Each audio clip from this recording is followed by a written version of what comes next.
Fitantanana mifantoka amin'ny vokatra na gestion axée sur le résultat.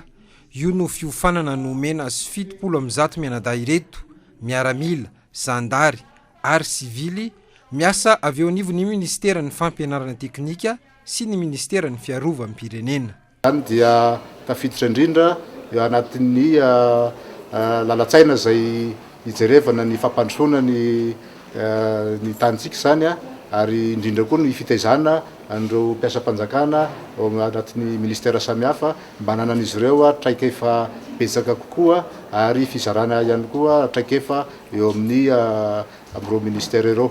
Ny ministeran'ny fampianarana teknika sy ny fanofanana arakasa no nandray an-tanana ny fampiofanana ahafahan'ireo mpiasa sy ny departemanta misy azy mahazo vokatra aingana makany amin'ny fampandrosoana.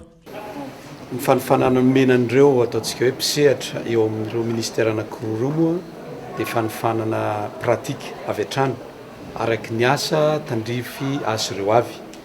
Misy ihany zany karazana concept sy théorie ny gestion axée sur les résultats nomena fa tonga dia nandrafitra avy hatrany satria formation action ilay ataontsika hoe zavatra kirakiraindry zareo amin'ny asany andavanandro.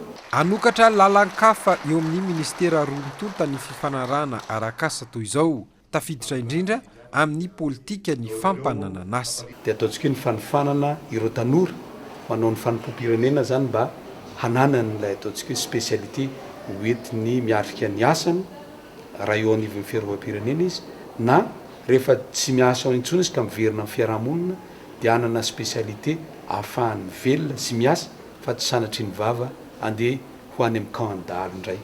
Ampiakatra ny fahaiza-manao eto amin'ny firenena no tanjon'ny fampiofanana tahaka izao, ho hitarina any amin'ireo ministera hafa sy any amin'ireo sehatra tsy miankina.